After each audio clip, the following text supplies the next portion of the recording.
Hello, and thanks for coming to our YouTube channel. My name is Camille, and today I'll be moderating a discussion around endpoint security in a post-pandemic world.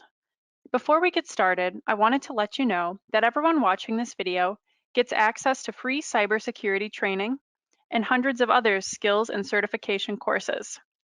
Just go to infosecinstitute.com/skills and sign up for an Infosec Skills account using coupon code HACKING. You'll get instant access to 600 plus courses, hands-on labs, certification practice exams, and more, including training for certifications from CompTIA, ISC Squared, ISACA, Cisco, and others. The links to the free training and the coupon code are in the description of this video. Happy training. Now let's get started. So we are fortunate today to have two great guests. I'm very excited to have both Keatron and Juergen with us, and I'd like to take a minute and introduce them before we get started. First, we have Keatron, and Keatron is regularly engaged in training, consulting, penetration testing, and incident response for government, Fortune 50, and small businesses. In addition to being the lead author of the best-selling book, Chained Exploits, Advanced Hacking Attacks from Start to Finish, you will see Keatron on major news outlets such as CNN, Fox News, and others on a regular basis as a featured analyst concerning cybersecurity events and issues. For years, Keatron has worked regularly as both an employee and consultant for several intelligence community organizations on breaches and offensive cybersecurity and attack development. Keatron also provides world-class training for the top training organizations in the industry, including Infosec Skills Live Bootcamps and the Infosec Skills On Demand skill development platform. Thanks for joining us, Keatron. We also have Juergen, and Juergen Bayer is the Senior PC Security Advisor and Security Subject Matter Expert at HP Incorporated. He is based in Charlotte, North Carolina, and he is a passionate evangelist of HP's cybersecurity strategy. Juergen works with large corporations, enterprise companies, and partners around today's modern security threats and how HP's innovative hardware-enforced security and manageability softwares and solutions help keep businesses safe. Throughout his 30-year career at Digital Equipment Corporation, Compaq, and now HP, Juergen has committed himself to delivering impactful products and solutions that delight users and IT professionals alike. Before joining the security team in 2017, Juergen spent more than 15 years as a senior technical consultant and product expert for commercial computer products in Europe, supporting corporate enterprise and public customers in Europe, the Middle East, and Africa region. Juergen has been working with many Forbes Global 2000 companies around the world during his career in high tech, making significant impact on the decisions of IT professionals. He has also been recognized in 2018 as an HP Leading the Way award winner. So two excellent presenters with us today, excited to hear the insights that Keatron and Juergen have to share with us.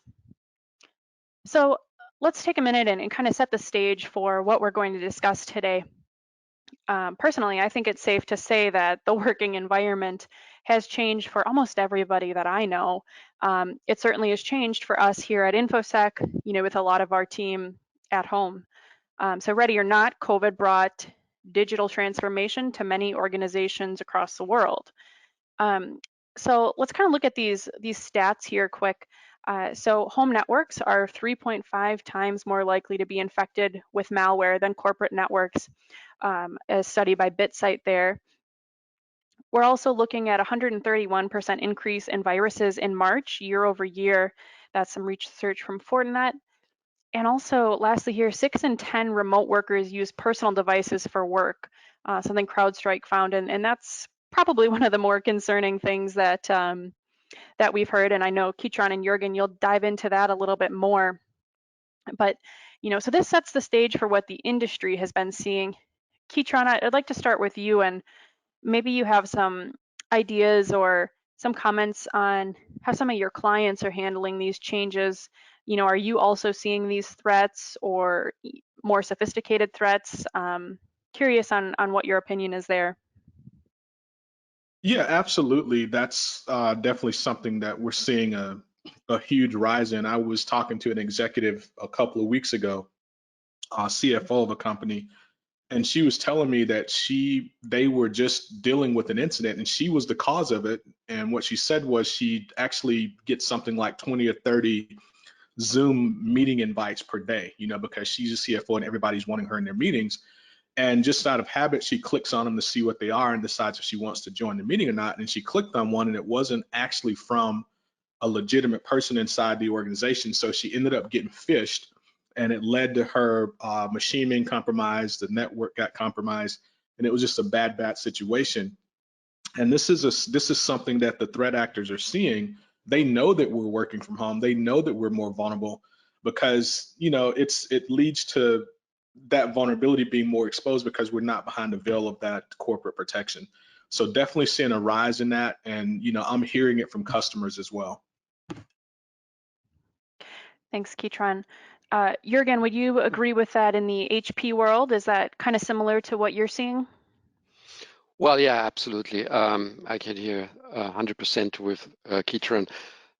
So in our environment and with all our HP customers, there was working at home was always on the roadmap of our customers. But now in the current situation, we see it very much accelerated, shifting into working from home. So not only spending part-time in the environment at home, now they are full-time at home, and this raises a lot of challenges, not only to IT, it also brings some challenges to the user itself, and of course with to the data we deal with, and certainly the companies there, they have not been very well prepared to this, but they're working on it, and we have seen very good success in this way. Sure. Now, as we move on here, obviously it was a huge shift with companies sending a lot of employees home very quickly, perhaps, not very much time to set up a good working from home environment. So, Keatron, do you want to share a little bit about, let's look at, pre-COVID and during COVID here and past COVID. What are some of the differences we're seeing corporate environment versus all of those folks working at home? Yeah, absolutely. So this graphic really does a good job of showing it because within this circle here of where we see SOC plus security appliances and proxies, one important thing is where you see SOC there, you're talking about millions of dollars worth of staff and salaries and people, very smart people that are working in this SOC that's constantly watching the traffic and constantly making sure you're being protected. And in a traditional work environment, you have the employees going out through all of that, and anything that comes back in from the internet to that employee goes through that same arsenal. So there's a whole big protective barrier there that's been protecting us for years. However, when we look at it from a home perspective, now that we're all working from home, which is I think on the next slide, you don't have that anymore. You actually have a situation where you have your employees going through like some cheap Wi-Fi router that they got from either some Best Buy or somewhere like that, or it could just be one provided by their ISP, and then they're going straight out to the internet from there. Visiting the same sites that they've always visited, but now they're visiting it without the same veils of protection. And you add to that the statistic that you showed where 6 out of 10 people are using home devices, to do work. It makes the problem that much more amplified. And one of the examples I used the other day was, I live in the Tysons Corner area, and there's a lot of trails and Great Falls Park. So I, go out and jog, or at least pretend like I'm jogging. It's more walking than jogging. But, one day last week I went out and I forgot to put on my Deep Woods Off, my stuff you spray on to keep mosquitoes away. And man, let me tell you, it was a completely different experience out in those woods, because when I came back, I was just ate up with, bumps and mosquito bites and that type of thing. And it's not that the mosquitoes haven't always been there, it's just that I've always had that protection. So what we're experiencing now is we have end users navigating the same channels that they always have, but they're doing it without that protection. And it's leading to some very serious breaches of security, specifically on their home networks and on their devices that they're using to do work. And then when they VPN in, if they've already gotten compromised, that makes it a company problem, because now you have, a corporate network that's compromised via an end user working on an unsecured network at home. Keatron, that's a good intro to kind of our next slide here, which brings us to discussing what's happened to the corporate security perimeter since the COVID-19 pandemic. So you shared a little bit about the different networks and the way that people are going about getting on the internet. But now what's happening with those threats that they're seeing? So Juergen, I wanted to point to you to discuss some of the threats that you are seeing in this work from home environment. And what do you think is driving this uptick in attacks and threats? Yeah. Yeah, go ahead. Yeah. Now, for corporate security perimeter, it's very difficult to expand to the home. So we see different tools or non-existing tools implemented at home, and this creates vulnerability to certain points to the network itself at home, and also to the devices. So we talk about endpoint devices which have to be armed better to take over responsibilities in terms of security. So we see threats coming through the internet unfiltered. We see threats on social engineering. We see threats in phishing techniques. So that kind of very different types of activities, but there's one thing for sure: we don't see less attacks. They are increasing more and more. Sure. Now, Keatron, I want to mention something that I saw from Fortinet that reported a reduction in botnet attacks and fewer IPS-based triggered attacks since January.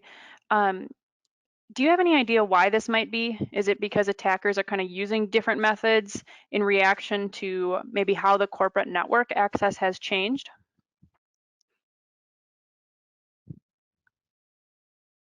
Yeah, I think that's absolutely a direct correlation and part of why you see that change. And they're constantly evolving too. I think another thing that happened that Juergen just pointed out is, with the end user security, it's a different type of security, a different level of security now. So what's happening is, I believe there's still some of the same stuff going on. We're just not able to detect it anymore. With the being behind the corporate network and all the corporate controls, I think we had a better way to visualize, these attacks and what's actually happening, where now we have all of our users spread out at home and stuff like that. We just don't have that visibility into their home network and their end user devices. So I think some of it is that they're changing, but some of it is also just that we don't have the visibility to kind of see those numbers anymore. Sure. I want to talk about something that we talked about on the slide where we set the stage too. So Juergen, we talked about people using personal devices at home, using them for business. Maybe the case is that they worked on a desktop computer at home and they weren't given the chance to go back into their office and get that, or maybe they couldn't bring a desktop computer home. Can you talk to me a little bit about business devices being used for personal reasons and some of the issues with that? Yeah, sure. I mean, in terms of devices using at home, it's there is a clear differentiation between consumer devices and business devices, we call them commercial devices. Commercial devices are better equipped, are better tested, more reliable, and more resistant. And that's not only for the usage for the chassis or for the design. It's also when we talk about security. So commercial devices from HP are better equipped in terms of security, and it's also when a user is using a private device, it's not set up following the security policies, the security standards from the corporation. So they're missing out on specific let's say, best practices how this device should be set up. So we see this, and when we see that 6 out of 10 devices are private devices, non-corporate devices, they are clearly lack in terms of security, and this would also lead to more attacks when working from home. Sure. Now, before we move on here, Keatron, can you talk to us a little bit about, the corporate network as a concern, but can you talk to us a little bit about shadow IT? Maybe describe a little bit what that is, and then is this something we should be looking out for? Yeah, absolutely. So what happened, one of the things that happens is, so with shadow IT, that was really kind of evolved from the standpoint that you needed, instead of having one big IT department that managed everything the same way, you needed some IT people that were assigned to specific groups or specific departments. Like you might have, one IT group for engineering and a different one for HR and someone else for management.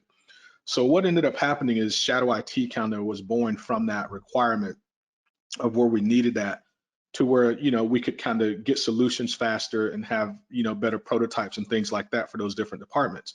But what's happening is now that's kind of leaking its way into that same model as what you're seeing happen with end users at home now. So we're kind of trying to do a distance-based shadow IT type of operation to kind of help keep our end users secure. And there are some obvious gaps that are still left there from that, from the fact that we kind of have to do it at a distance. Sure. Juergen and Keatron, thank you. That brings us kind of to the next question here, which I wanted to discuss.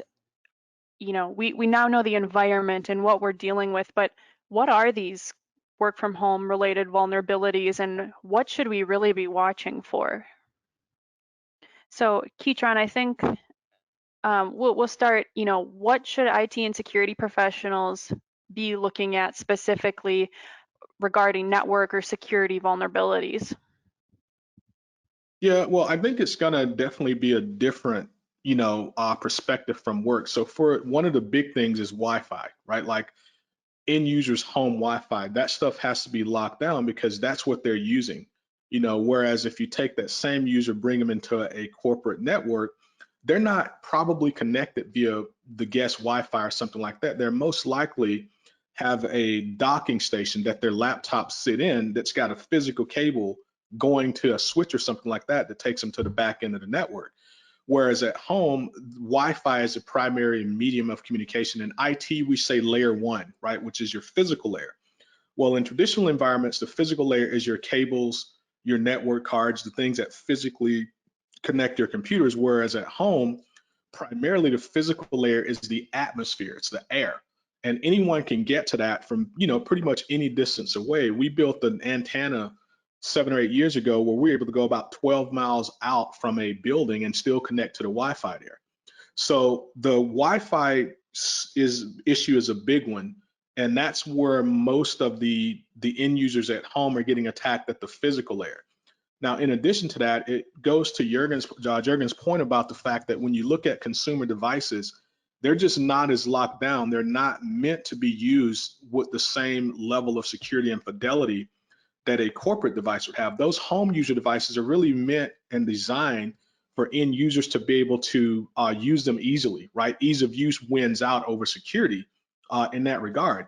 So a lot of the security things that we put into corporate devices is kind of taken off, and that opens them up to the things like the Wi-Fi attacks where they're successful. The AV not being updated as frequently, or the users having the option to not update it. Whereas in a corporation, you're kind of forced to have your signatures, your host space intrusion detection, that stuff is force updated. Whereas at home, you can say, I don't want to update it because the last time I did it, it caused something weird to happen to my machine. So I think those are two critical points. Is we have to look at the physical layer is different, the Wi-Fi is wide open, and then on the other side of that, a lot of the automated patching and updating and controls that were just forced on the users, we're not able to force those out as readily on the endpoint. So those are some, to me, two key areas. And I think Juergen can add some to that as well. Yeah, absolutely. Thanks, Keatron. Yeah, we have to look at every device we use and when we work from home, and it's not only the computer or the notebook or the desktop.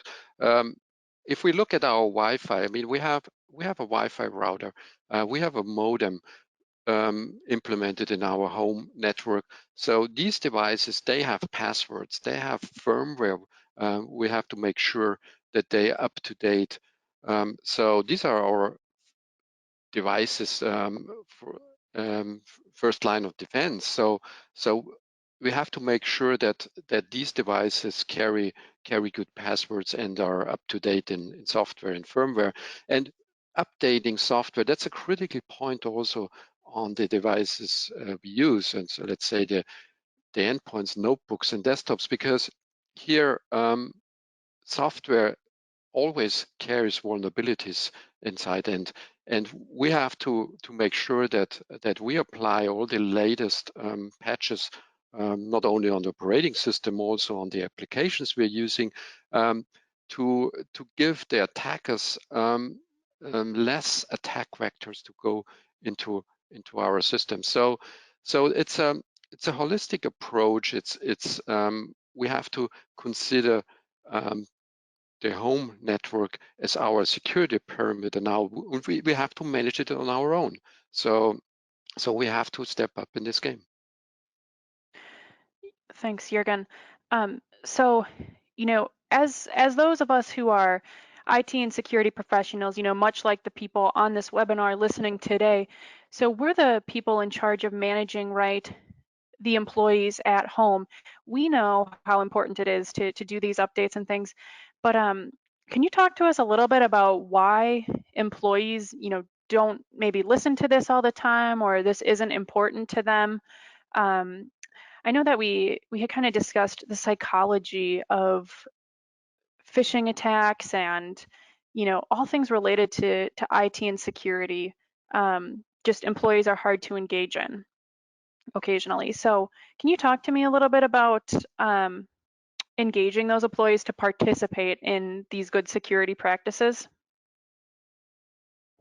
Yeah, absolutely. There is a tendency we see that employees or people in general like to click on links, try to show activity where it's sometimes better just to wait and to more understand what you see here in front of you. So this psychological event, it's psychological environment. It's also important to realize that sometimes we are distracted. Sometimes we try to do several tasks at one time, or sometimes we using devices which do not give us the right overview of what we are looking at, so, or the right detail level. So and Keatron, I'm sure you can add to this one as well. Yeah, absolutely. I think a lot of it, has to do with the fact that what we see happening a lot of times is it's not always the end user's faults. And, kind of step on IT and security toes here a little bit. One of the things I've seen common, and why this demo that I'm going to do with the cross-site scripting watering hole attack, the reason it works so effectively is I've actually went out and asked end users, like, why did you click that? Like, your browser gave you a warning that said this site may be vulnerable to cross-site scripting or whatever. Why did you still click through it? And overwhelmingly, the answer I got back was, well, my IT people told me just to ignore that message because it doesn't really affect this machine. And that may have been true when they were working at work behind all these firewalls and other web application security appliances that's going to stop that cross-site scripting attack from being successful. But now they're at home and they're still kind of programmed into that click-through mentality of, well, I don't have to worry about this because work is going to protect me. So I think it stems from some of the same things, but I think a lot of the issue of where it's hard to get users to change that behavior is because a lot of us in security, in our messaging day to day, just to get, keep operations going, have kind of programmed them to be desensitized to these types of things. So it's harder to kind of undo that or steer that ship in a different direction now. And Keatron, I think this kind of relates to something that we're hearing about a lot in the industry is a multi-layered security strategy. Um, so is this more important now that people are at home? And if so, what layers should we be talking about or implementing? Yeah, it's definitely bigger now that people are at home, and I think what has to happen is we have to get to a point to where, to some extent, we have more control over what they have and what they're able to use at home, even if it costs us a little bit of more money to, have end users have to use corporate devices to get onto the corporate network. I think that's going to eventually solve some of the problem. So that's, again, layer one is always going to be the one that we have the least control over, aside from us physically, going into the end users' houses. But just having it set up to where they are aware, I think the most important layer is always awareness. If the end users are keenly aware of these things and the IT and security people are keenly aware of these things, I think that layer is the one that is kind of the glue that holds all the other layers together. Sure. And I would agree with that. I think that, again, with the COVID situation, nobody was quite prepared for this too well, right? Nobody had time to brief the employees and to train the employees before they left the office, before they left, that safer place of using their devices. So I think that, it is hard right now to implement some of these things when you can't talk to people. You don't know if they're reading your, IT and security updates or that sort of thing. There's just a lot of unknowns for the managers and IT security professionals that are working on this right now. Yeah, So, absolutely, 100%. so let's talk a little bit about what attack methods commonly target remote employees. So we talked about, how the perimeter has changed and the new vulnerabilities and threats to watch for. What are these attacks? Um, Keatron, you've taught a lot of courses on ethical hacking for InfoSec. Knowing of vulnerabilities exist in terms of phishing and exploits used to take advantage of these unassuming end users, what methods do you think attackers are using right now to target remote employees? Yeah, I don't think we're really seeing any new attacks. I just think we're seeing new twists on the attacks, right? So phishing is still the top way that they're getting into these end user devices. But what's happening is now they're being more crafty with it, right? Like they're sending, they're literally taking Zoom meeting invites and crafting those Zoom meeting invites to where when you open that email and click on that link, it takes you to a page that looks like a Zoom meeting invite, but it's actually, got some malicious code or a credential harvester or something like that running on that page so that everything you're doing and typing is being sent to that attacker. So I don't think they're creating new attacks. I just think they're retooling and changing some of the weaponry on the attacks that are already out there. But I think phishing and watering hole attacks are still some of the more common ways they're getting hit. And the watering hole attacks really, again, goes back to they've always been there. It's just that now they're being successful with it. Sure. And I think that goes back to, I think Juergen made a point earlier that people are sometimes in a rush and attackers right now, something we've seen at InfoSec, and something that we're training with our InfoSec IQ, we're, working on trainings for this, is people are making things very targeted right now. Like they're using things like coronavirus updates or something that people are like, oh, I need to know this information, or making it something very targeted that people feel is very important. So I think that's kind of one of the big twists is, hackers have always been good at, making things look realistic and, always getting better at making things look realistic. But I think the urgency in this environment has increased and just, caused more concerns as well. So Absolutely. And then we have to also consider the advent of machine learning and AI. Like the attackers are using AI and machine learning just like, we're trying to use it on the defensive side. So that's another reason you see the phishing attacks and things like that getting exponentially better. And I use that word loosely here. But that's another thing we have to consider is they're automating this stuff just like we automate things. Yeah, sure. that's it's a big challenge right now because it's so difficult to detect these attacks. They look so real.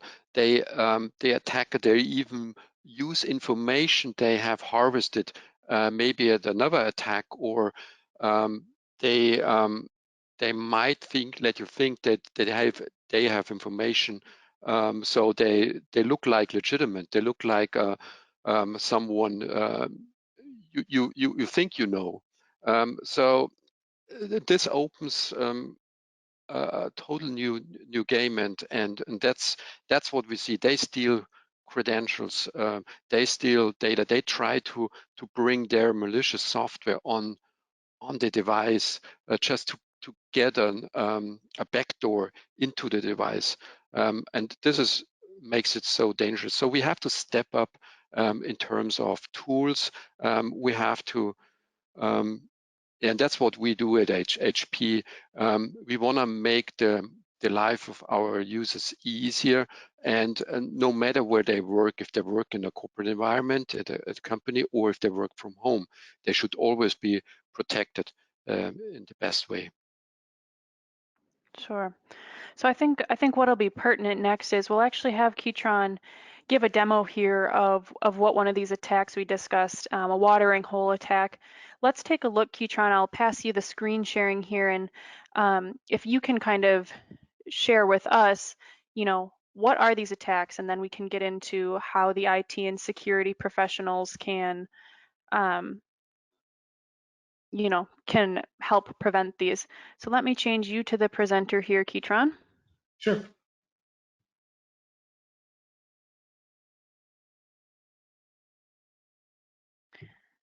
All right, and as Keatron gets his screen shared here, I'm seeing some great questions come in. Thank you to everyone who is submitting those so far.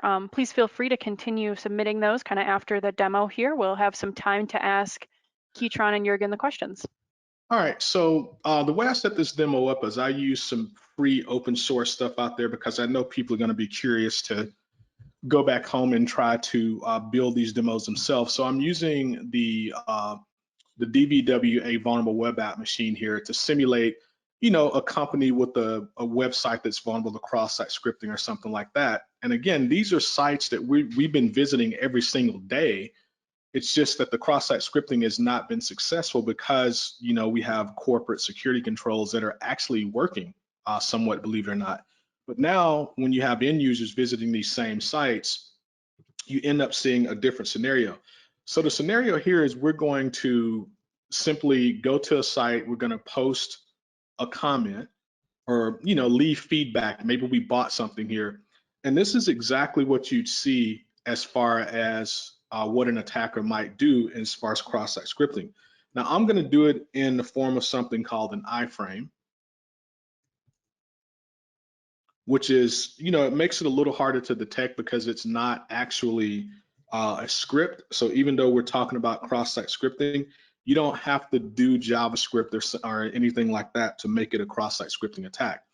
So I'm planning this iframe here that points to a specific website.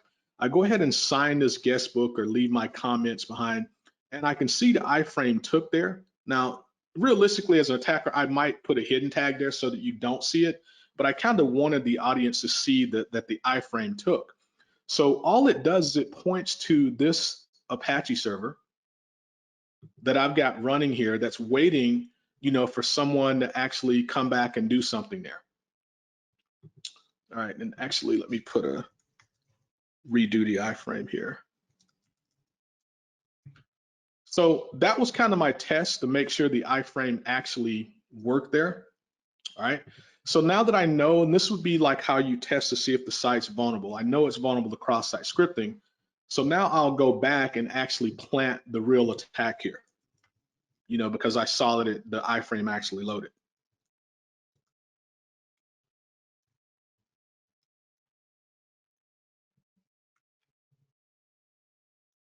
All right, like so. And all this points to is this little server that we have running in the background here. It's got a specially crafted browser exploit. One way you may think of it is just think of it as a 0-day, because there's always going to be browser exploits. And the idea that you're going to be able to patch your browser to where it can never be exploited is just not realistic. So we see that it came back. Now I'm the attacker. I just posted this message, on this site. So now Camille, let's say she's a victim that has been working from her office for the last 6 years, but suddenly now she's COVID. She has to be home. She's working from home because of COVID. She visits the same site that's got this cross-site scripting attack on it that she's visited 50 times before. Here's what the difference is. Now, when she goes and visits the same site, and let me just put it up there. And it's ironic, I don't think we can literally go to any website these days without seeing something about COVID showing up. I agree. And I think, again, back to the point of that's why so many people, there's so much information on it. It's always people looking for the latest details on that. All right, there we go. So now this is Camille. This is not the attacker. This is Camille. She logs into her account on that site. She goes and looks at, Keatron's comment that he posted. And just from viewing that comment on this site, she ran that iframe. And again, I made this visible so you could see it, but in real life, I would have thrown a hidden tag in there. So all you'd see is the comment. You wouldn't actually see this part. But what this does is now it exploited her browser, dropped code in her browser, which then ended up in memory on her machine. And what that does for me, the attacker, is now I actually have, as a result of that, access to her machine. So now I can jump on her machine. I can take a screenshot to verify that I've got control of it or something like that. So we can see there's a screenshot. And then more importantly, now that I'm on there, I could create persistence for myself and even do things like run a keylogger, for example, which means that not only do I get control of her machine, but now as she goes and, visits other sites, let's say, for example, she decides to, go and log into her Chase bank account from another browser even. So I want to show it doesn't even have to be the same browser. So we're going to get Chrome here. This is the latest version of it. We're going to go to chase.com. And we're going to sign in.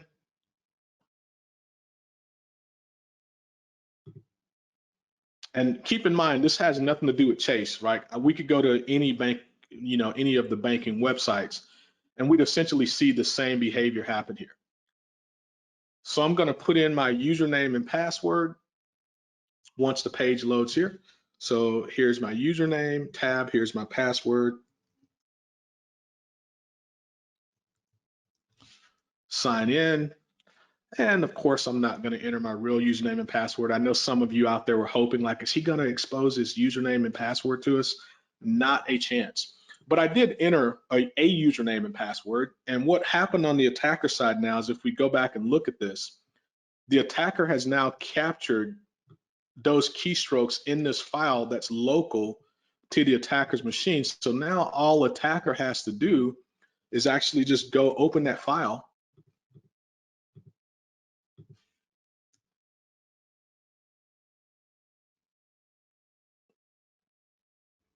And the attacker is able to see all the keystrokes there, although I accidentally deleted some of them out.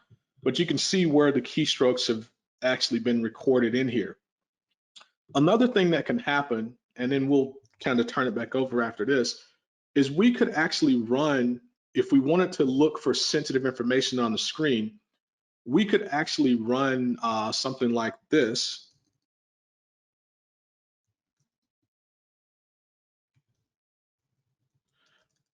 There's something called Screen Spy. And what that does is instead of giving you like a big, noisy, noticeable RDP session or VNC session, it just takes a screenshot like every 5 seconds for me and shows me what they have up on the screen. And you can see it continuing to load them here. So if I went back and played victim and opened up something else, let's just do something apolitical like Yahoo, right? Well, now that I've got that up, if we go over and look at what's happening. So I'm getting like a steady feed of what that person's got on their screen. It could be emails or anything like that. And that's all because this user visited, a website that they visited 100 times before from work, but now that they're doing it from home and they're not behind all that protection, these attacks are being more successful now, right? And I can switch it back over now to you, was Camille? Sure. Yeah. Thanks, Keatron. You know, and I think that that was a great example as I bring back our other screen here. I think it's a great example of, yes, people are doing this at home, right? They don't have a problem necessarily, especially if they're using a personal device. They might not be thinking twice, like, okay, I'm going to check my work email, I'm going to go on this, then I'm going to check my personal financial thing because this is my own computer, so I can do whatever I want. Um, so I feel like that's a really a common thing that you know, we shouldn't be surprised at seeing that happen. Yep, they actually count on that. They count on you doing, multiple things like that. Perfect. Well, thanks for that demo. Let's talk a little bit about, you know, the next side of thing is, oops, sorry, I went backward. Oh no, I went forward. There we go. um, let's talk a little bit about how we can solve this problem, or not solve necessarily, because I don't think we'll ever be able to solve every problem in the IT and security world. But let's let's talk about how we can't rely on most staff operating right now within a protected corporate network environment. Juergen, can you Yeah. talk a little bit about what we can do to kind of reduce the business risk? Yeah, and thanks for Keatron for sharing this kind of attack scenario with us. What we saw was clearly that the browser runs in a user context, where the browser has access to all personal data, to all the data pretty much on the device, and was able to steal information in a big way. So this is something where corporate security and even let's say better equipped commercial devices can step in. Let's say for HP devices with SureClick, we would be able to isolate every browsing session. So we would run the browsing session in a micro virtual network, which would not expose the user context and all the data and the network, the local network, in this browsing session. So the attacker would not see anything. They would see an empty PC, which we're working in with this browsing session. And even if we open another browser session, we would not share the content. We would open additional micro VM. So this is a way just to give the audience an idea how you can prevent from this type of attacks, and you can do it with your equipped device with security software, with security hardware, which ideally comes with the device. So if you have a commercial device and it's shipping with these kind of security tools and hardware, you would be better prepared. Yeah, and I Sure. think it's important to point out too that everything that he just mentioned, these are things that if you bought an HP laptop through your corporation, it probably is an enterprise business device, and it's already got these things built in from HP. Whereas if you're using a home consumer device, it may not have had those things. But now I think, Juergen, there's a way for you to actually get it even if you don't have an HP device. Yeah, that's correct. And Camille, you can share the link where we think security by isolation is one of the layers we implement in our devices, in our commercial devices. It's not the only layer in terms of security, because we never can trust only on one layer. So, but security by isolation or application isolation is powerful because we don't need to recognize the attack. We just put the activity in an isolated, contained environment, so it cannot spread over the PC and cannot infect the whole PC. If you want to try it out, we have software available on the internet, which also runs on non-HP PCs. So just try SureClick Pro on the link which is shared right now, and you can let us know what you think about it.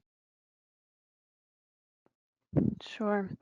Thanks, Juergen and Keatron, for kind of talking about some of this. Might be one of the easier ways to put something in place that can help protect us against some of these. Now, and that's an easy way to help reduce your business risk, right? So let's talk about another way of reducing risk, which is, in my opinion, training and awareness, right? We know these tools work well for doing that, but ideally, we don't have to rely on them because employees know in the first place not to click anything that makes the tool prove to us that it works. So, Keatron, can you talk a little bit about how both technical employees, like the SOC team, as well as employees in positions like, marketing, accounting, are doing all of these different things to protect sensitive data while working from home? How can we teach them to do that? Yeah, so a lot of it is, just kind of setting them up for success because you can't, the problem with security awareness in general is what you're trying to do is you're trying to take non-technical end users and prepare them to do battle with a technical adversary that's well funded. And that's pretty much a losing battle, right? They're going to lose every time, but you can put them in a position where they're less likely. And we know that a lot of the attackers will go for the low-hanging fruit. If it's harder to get, into your device than the next person, they're going to go for the next person. So things like mandating, updating AV, having, end user protective things on like host-based intrusion detection. A lot of this can be done just via policy.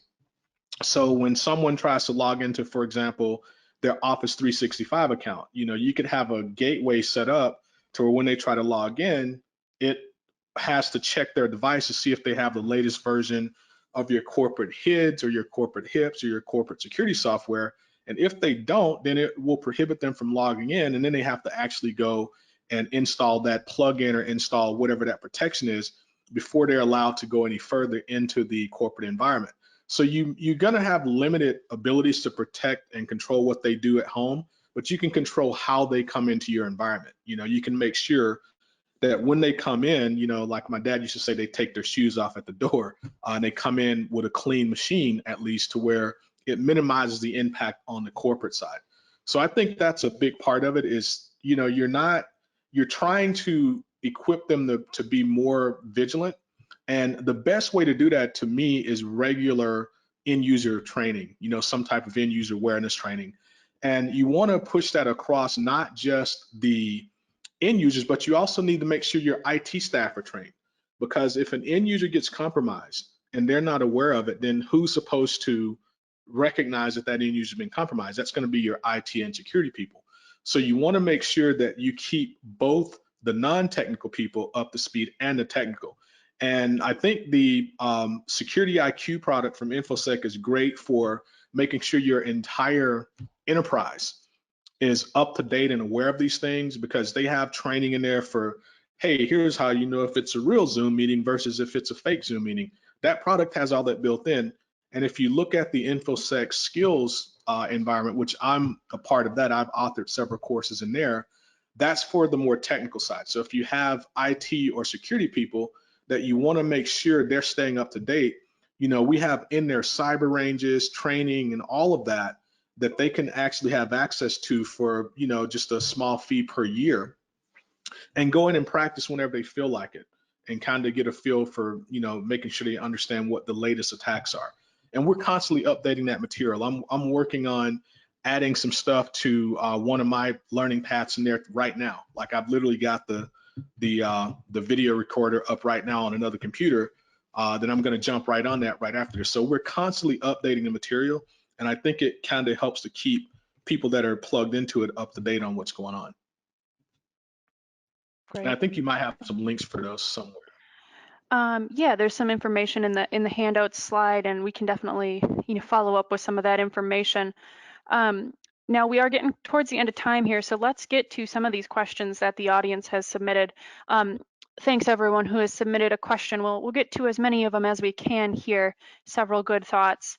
I want to first combine a couple of questions. We have questions on kind of the specific environments at home and, are these safe or not? So combining a question here from Edward and Yehuda, they're talking about VPNs, and then also about if they're using a company computer from home using their own Wi-Fi network, does the company's protection still apply? So I'd like to pass that on to, either Juergen or Keatron, whichever one of you'd like to take that question. Talk a little bit about VPNs, and then, what protections people still have at home with their corporate computer. Yeah, I can start. So basically, the understanding people, so what VPNs provide you, all it does is it ensures that the traffic between your home network and your corporate network is encrypted. Like that's all VPNs primarily do, is they ensure that. So if someone is on your home network attacking you on your Wi-Fi network, a VPN would never come into play there because they're attacking you on your home network. It's like they're getting you before you even go out to a VPN. And quite frankly, connecting to a VPN from a unprotected or not so secure home network is almost worse, because what it means is the threat actor that's on your home network can now get onto your machine, drop their logic malware there that's smart enough to know when you've connected to a VPN, and then piggyback right into your corporate network across that VPN endpoint that's not as secure as it should be because you're doing it from home. So VPNs is not the answer for everything. It's simply a way to ensure your traffic is encrypted from home to the corporate network.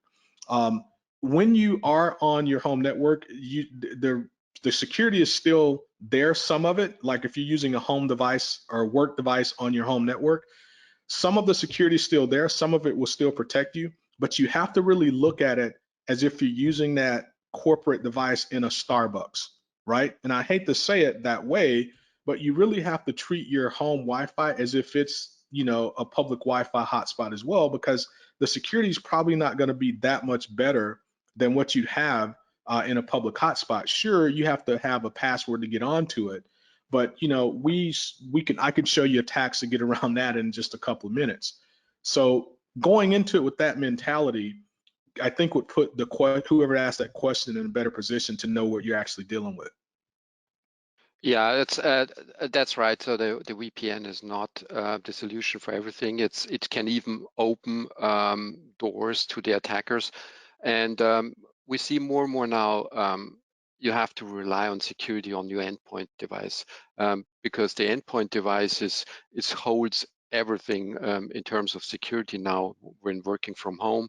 So you want to have your protection implemented in layers. You have to look at the operating system for sure, with security software installed, but you also have to look at the firmware level. So if you go below the operating system, so here's another interesting area for more advanced attackers to stay persistent on your device. They go into firmware. So you need a device which can protect you from these kind of attacks.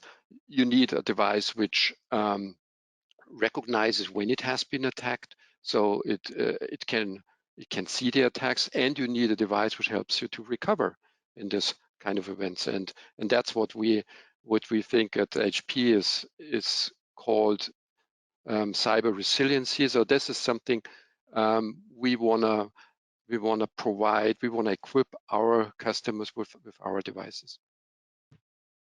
Right. Thanks, guys. A couple more great questions coming through here. So Adele said some users want to access from the company computer. They want to access from the company computer at home to their desktop computer using a VPN. But since the VPN is slow, what do you think about this solution being secure or not? Well, Yeah, go ahead, Keatron. yeah, I think that's a constant battle, is, efficiency, speed, and ease of use over security, like which one's going to win. And I don't really think there's an easy answer for that. If someone's, so to answer that question, using a VPN to connect to your corporate desktop and then doing everything from that corporate desktop, that's definitely better, from the perspective that we're talking about here, than trying to shift all of your work stuff onto your personal laptop. So that scenario that person mentioned is definitely a little bit better. But again, the whole point is if I'm on your home network and then I get onto your device and then you VPN into your corporate laptop that's sitting on your desk at work, well, now my malware is on your corporate laptop that's sitting at your desk at work. So now I've got my malware on a box that's connected to the network sitting at work. So the problem could be compounded there, because then when you disconnect from the Wi-Fi, my malware is still sitting inside the corporate network on your work laptop that you left there that you VPN'd into. So you have to just know the risk. And I'm not saying that any one thing is the answer, but if you know all these scenarios and know the risk, you can, I think, make better decisions about which one of those matters more to you. Yeah, it's Keatron, you're absolutely spot on. It does not help in terms of secure, or does not prevent you from not securing your local device. So you have to secure your device at home as well, to be protected. And it's most of the times it's pretty much a discussion of bandwidth. So how much traffic you redirect into the VPN and to access your corporate device in a secure perimeter. So yeah, it's a balance. Sometimes it works, sometimes alternate solutions, looking maybe for cloud-based solutions, or bringing more intelligence to the device at home. Great. Thanks, guys. We're running short on time. We have just a couple more questions that we'll get to, and we'll try to follow up with those that we don't get to today. So thanks again for submitting all of these questions. Juergen, someone is asking about SureClick, and if this is something that individuals can download, or does IT need to set this up? So I think, kind of back to your point of how we can add an additional layer of security to these devices. Who manages that? So it depends on the user rights you have on your local device. If you're allowed to install software locally, and this is permitted by the IT department, you can install it and run it. If the IT department is restricting the access on your device in terms of permissions, what's allowed and what's not allowed in running software, then it has to go through the IT department. That's for sure. But when we talk about using private devices from home, this is a perfect first step to secure your local device, where you have the administrative rights, and when you use this device in a corporate environment. Great. Thanks for clarifying that, Juergen. I think we have time for just one more question here. And this is a question from Edward. This question kind of resonates with me. Infosec is based in Wisconsin, and we do have some rural people. Edward asked, how does an attacker get onto my Wi-Fi network? I am fairly rural and sincerely doubt the signal goes far enough to allow anyone that's maybe not in my driveway to access it. So before we wrap up here and announce our winner, could we maybe talk about quickly this scenario and other ways than being in proximity to the network? Yeah, so I think there's always some misconceptions about how Wi-Fi actually works.